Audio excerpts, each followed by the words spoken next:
Now, this is something that we thought about a couple of months ago. We thought it about this time, and we were hoping, of course, that South Africa would be heading to Lords for the World Test Championship final. We thought it was a good idea to, and a perfect timing to celebrate some of the really, really fine players in South African cricket over the last 30 years. And when you get to selecting those guys, there are a lot of guys you've got to think about. So I've got, first of all, I've got Ramiz and also Makhaya. We're going to be looking at some of those players and going through them. The first guy we're going to talk about, Ramiz, is a guy that you played against, a guy that South Africa will remember, Alan Donald. What a superstar he was. Yeah, I mean, so I want to take you back, to 1994, 95, I think, the first time Pakistan toured here in South Africa, and he was white lightning. He was absolutely quick and raw pace. And so we had a very good bowling attack in Wasim and Waqar, and we had faced pace in the nets. But he was different. He had such a good bowling action. You could see the ball early, but on a flat surface, I remember he shook us completely. To get that kind of length from or bounce from that length was something extraordinary. He was tall, great bowling action, and great body language to go with it. There's some footage here from '98, bowling at Trent Bridge when he was at his fiery best. Makhaya, you played a lot with Alan Donald. I mean, what were your thoughts of him, and what did you learn from him in particular, and what did you teach him? I couldn't say a word, because from our point of view, I remember that I was not very good in English at that time. And then coming into the team, you have Alan Donald, Shaun Pollock, Lance Klusener. Those were the guys that actually, Hansi Cronje was the guy that was standing, out in all of them, because he nested me. And then having, the likes of Alan Donald, the Lightning, they guided me into every single step, all the way up until he retired. That's when then I knew that now I have a freedom, to do what I love as well, because he was the one that I started my career with. Sure. Same ground, 1998. He was next to me. Yep. All the way, every mistake I do, every ball that I bowl, he always reminded me, don't worry about anything else. As long as you run in and hit the right area, the rest is history. And from a Pakistan point of view, when you guys came up against him, I mean, how much was he discussed in that change room? And what sort of a threat did you guys really feel he was? Was he considered like one of the best three around? Yes, it made a reputation. I think it had gone to the '92 World Cup as well, Alan Donald. Yes. So we heard about him, and everybody was talking about how quick he was. And all of the pundits were comparing him to a young rookie Waqar Younis, and Waqar Younis was lightning fast as well. And then when I faced him and I opened, and then I realized that, boy, he's extra sharp, extra lift, because he was tall, and a beautiful athlete also to go with whatever magic he had, the movement and all. But it was the threat perception which he created, and a beautiful action, complete athlete.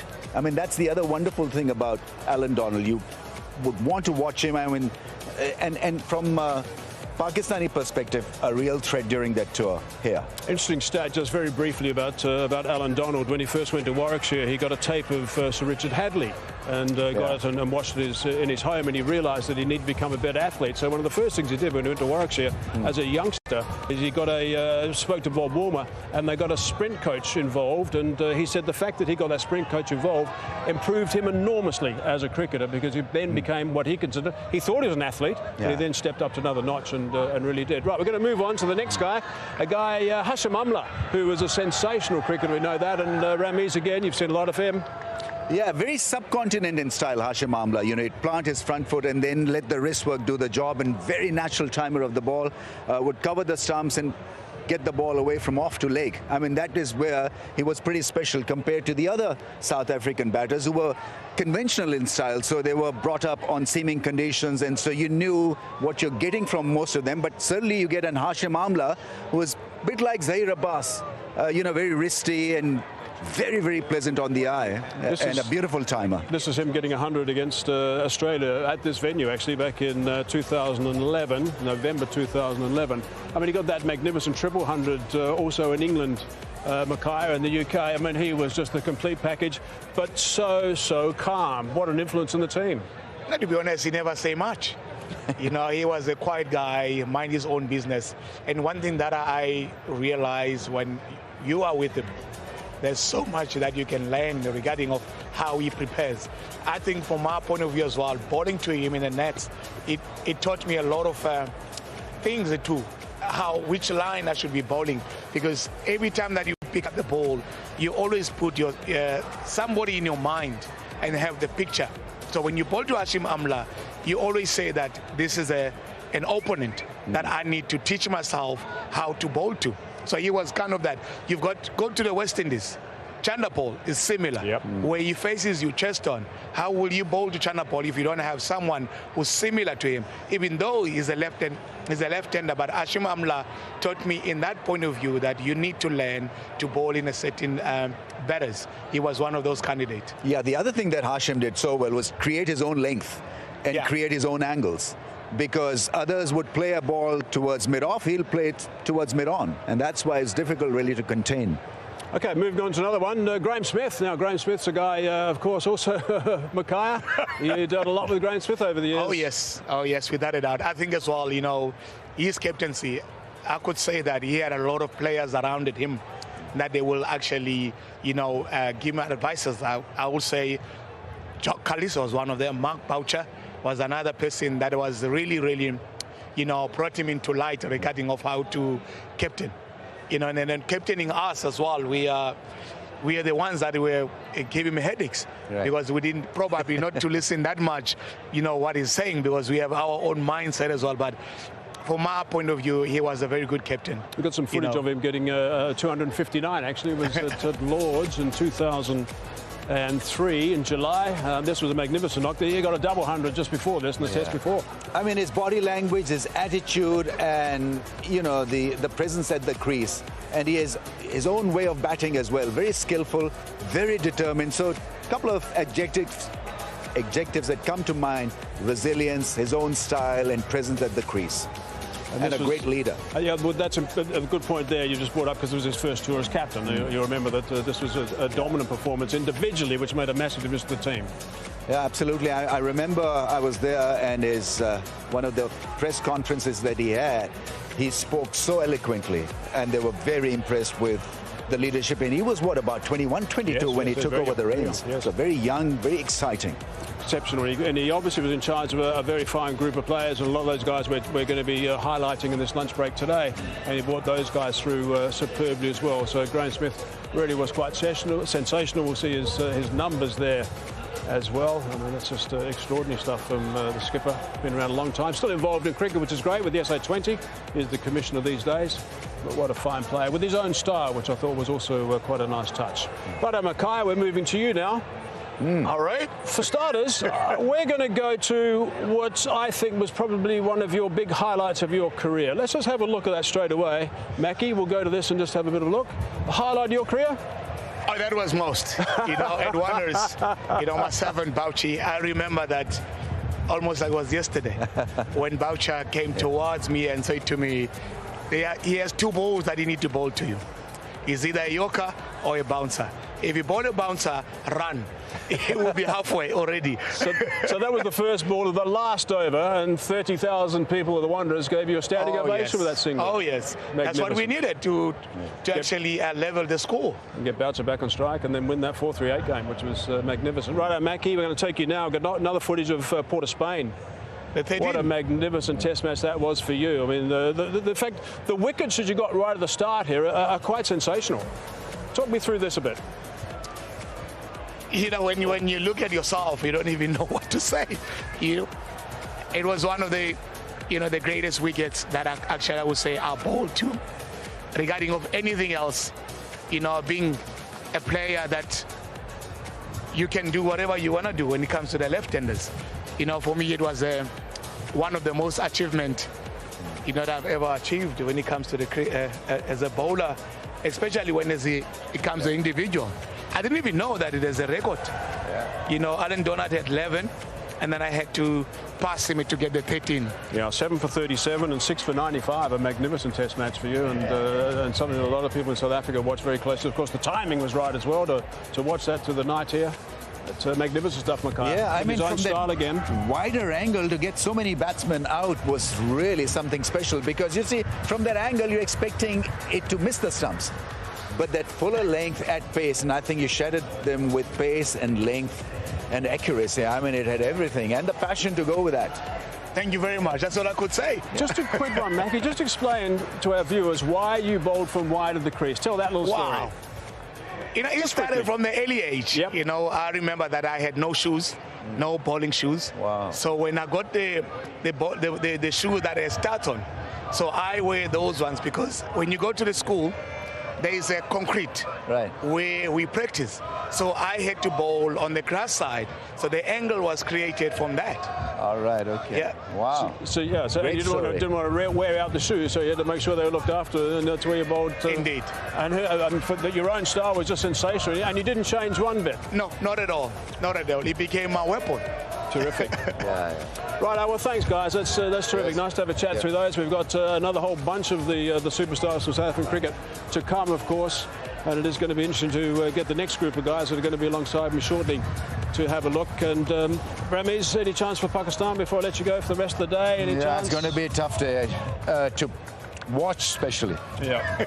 Because, I mean, the way they played in that first session, I mean, you felt a little disheartened. Okay. All righty.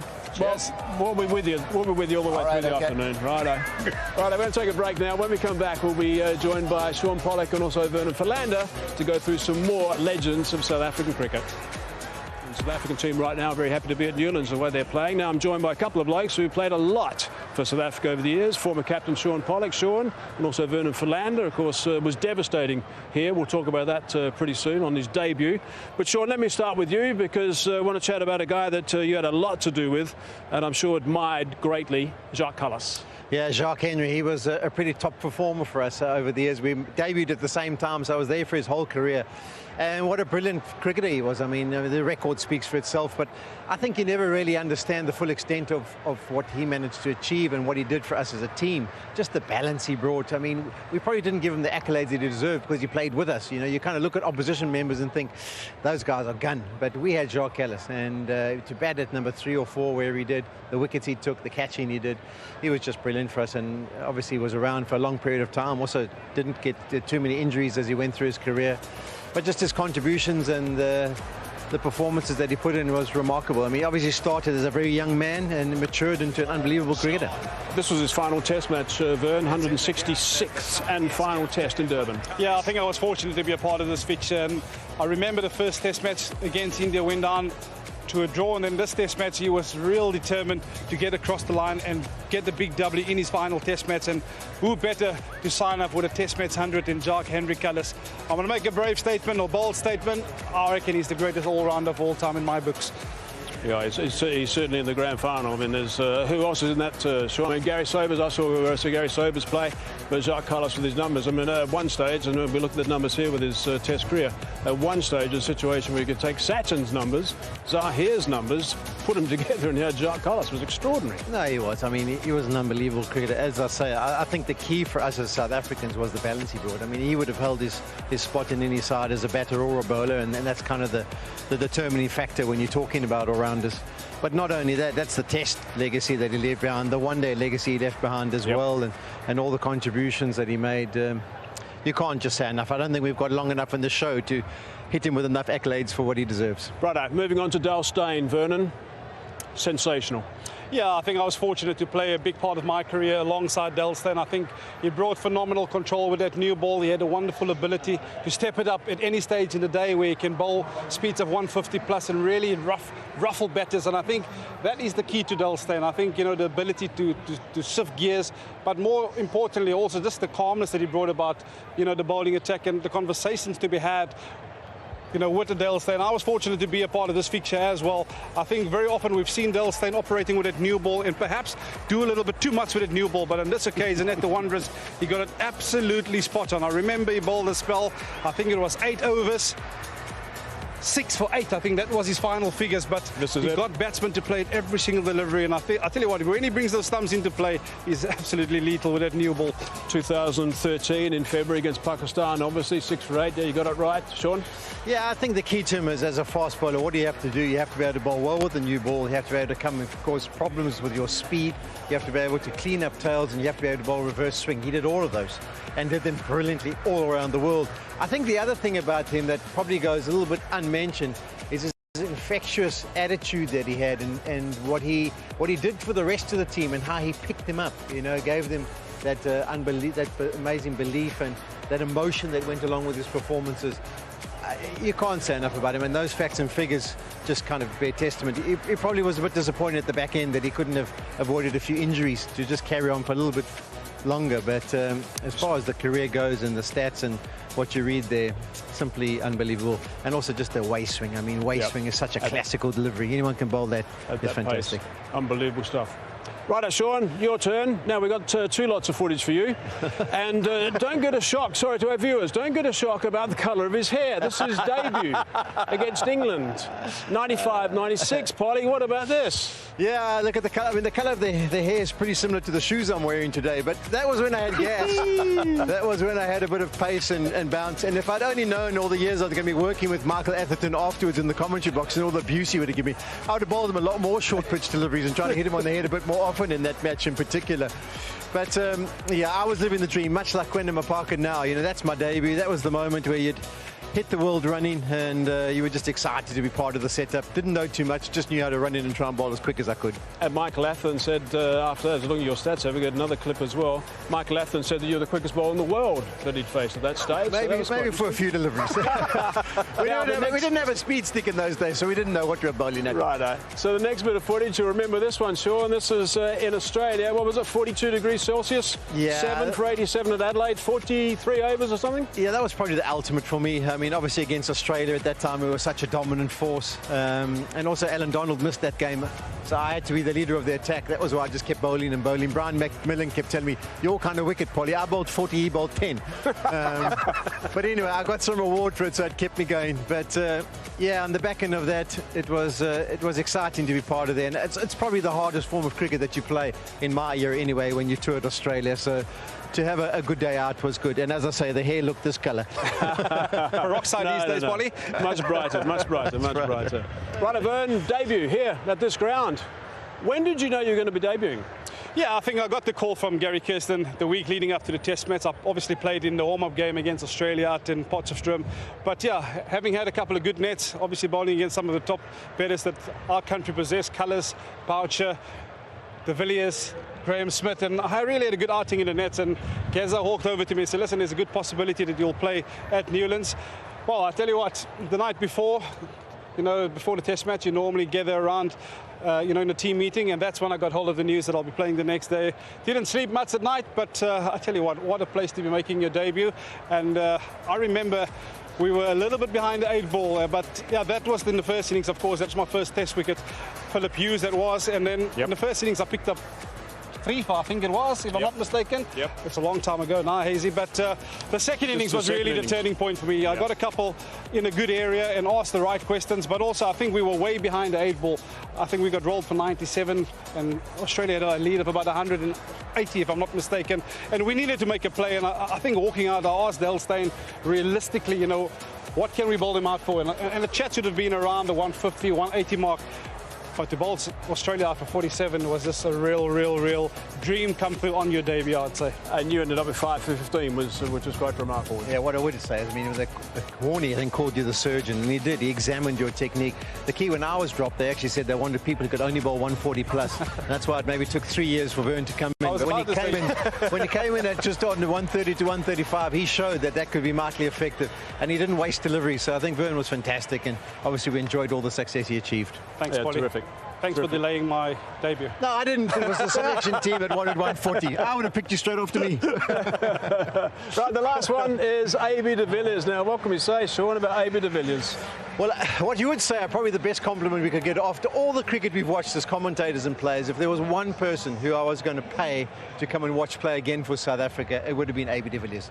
His ability to score the way he did, his technique, his enthusiasm, everything he brought to the equation, whether it was Test cricket, one-day cricket, T20 cricket, I think he was just unbelievable. Unbelievable athlete, unbelievable sportsman, but blessed to have played a little bit with him and to have watched all the feats that he achieved.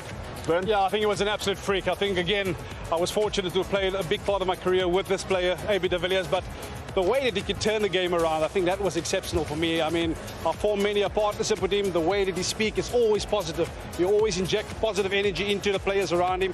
And yeah, he just rubs off on that entire changing room. What a phenomenal player. And yeah, I mean, magnificent in the way that he retired as well. Also, what you'd add is unbelievable competitor. Yes. He really had that desire, that real inner desire to want to win every situation and to turn games in South Africa's favour. And I mean, his record speaks for himself. Over 50 in an average. The strike rate was superb. And you know, what is it? 46 50s, 2200s. And also a team player. He probably could have been a bit more selfish and got more hundreds, but in the context of whatever game the game required, Abby adapted his abilities and skills to be able to do that. Phenomenal. And he certainly bristled when Australia was around the place. I mean, he really got very determined when they were here. The last tour, of course, the Sandpaper tour, it was a magnificent one. Yeah, I think we got blown away in that first test match. And again, you needed a leader to stand up, and he was one of the front runners in leading those talks of, you know, how are we going to fight back. And I tell you what, he fought back with that century in Port Elizabeth. Yep. And the rest was history. Righto. Okay, boys. Thanks very much for that. Thanks for being a part of this. I mean, it's great to look back at some of this footage and the hair and all sorts of stuff. So. We're first on comms, so we need to get going. Yeah, go. Both to go. I just hope that you guys have thoroughly enjoyed that, because it's terrific just to pay tribute to those guys, look back at how good they were, and also I think to realise how special they were to play for South Africa. We'll see you soon.